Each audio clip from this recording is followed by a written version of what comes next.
What's up, dirt lovers? It's time once again for another Dirt Obsession Project video. Since the weather sucks in January and ride days are scarce, we're going to fill our time wisely by taking a look back in history at the most influential ATVs of all time.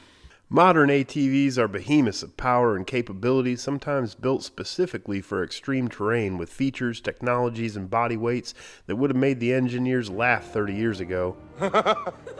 Yes, it's true. ATVs have come a long way since the amphibious six-wheelers of the 60s.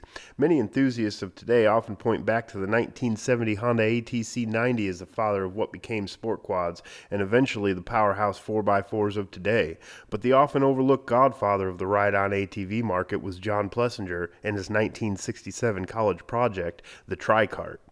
The Tricart was an innovative, half-buggy, half-trike, but most importantly a straddle-ridden ATV first introduced in 1968. The Tricart was available in a few variations of both kid and adult models. The adult version of the Tricart was powered by a 230cc single two-stroke JLO engine that put out 11 horsepower. There was no suspension, just the bubble tires typical to the era that also made it semi-aquatic. The steering was accomplished through a combination of the D-style handlebars with some assistance from the wheel-mounted foot pegs. Believe it or not, this is actually a two-up ATV with a rear passenger seat. Plessinger himself raced the machine in what was undoubtedly the first ride-on ATV races in history.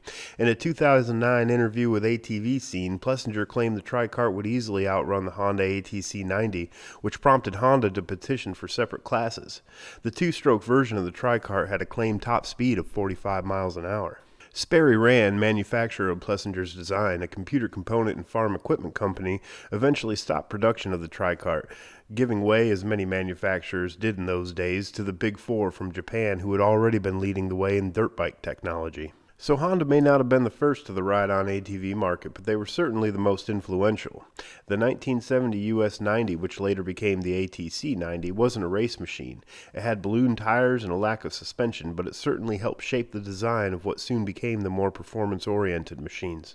The US 90 was powered by an 89cc four-stroke single that put out 7 horsepower. It had a 4-speed gearbox with automatic clutch and became extremely popular when James Bond made a daring escape on one in Diamonds Are Forever. Honda followed up with the popularity of the US 90 with a variety of machines throughout the 70s and early 80s, including the ultra-popular 250R and the Big Red. In 1982, Suzuki made a move that would change ATVs forever, which was the introduction of the fourth wheel to ride-on ATVs with the 83 model Quadrunner LT125D. Suzuki's new four-wheeler had an air-cooled 125cc single overhead cam, 2-valve engine with foot shift 5-speed transmission with an automatic clutch. There was no suspension, save for the tires and thick, soft seat, but the LT125 had electric starting and reverse, which was rare on ATVs in the early 80s. The advent of the fourth wheel with its added stability definitely influenced the competition at the time, and Honda quickly followed suit in 1984 with the TRX 200, which added shaft drive and front and rear racks, making it an ultra-capable workhorse. After the Quadrunner, Suzuki never went back to three-wheeled production, and the 1987 ban on three-wheelers effectively pushed all manufacturers in the four-wheel direction. There is a 1 in 3 chance that the ATV will carry its rider to serious injury or death. That, according to the Consumer Product Safety Commission. Government experts say it is by far the most dangerous vehicle on the market today. What you just said is one of the most insanely idiotic things I have ever heard. In the mid-80s, ATV racing was a significant driver of innovation, and Honda and Suzuki were akin to the modern boundary pushing back and forth of Polaris and Can-Am. Suzuki's Quadrunner quickly gave birth to the LT250R QuadRacer in 1985, followed by Honda's TRX 250R in 1986. In 1985, Polaris entered the game in a big way with the first CVT transmission on the three-wheeled Scrambler and four-wheeled Trailboss. While hardcore enthusiasts preferred the sensation of banging gears with a manual transmission, the CVT made ATVs easier to ride and more approachable for a broader spectrum of enthusiasts. In 1986, it was Honda's turn again, as the most influential machine from that year to the modern market would have to be the 1986 Honda 4Trax TRX 350 4x4. The TRX 350 4x4 featured a full-time four-wheel drive with limited slip front differential, four-stroke engine, and vibration-reducing counterbalancer, as well as a fan-assisted oil cooler. As the first 4x4 ATV, the 4Trax TRX 350 definitely left a lasting mark on the industry.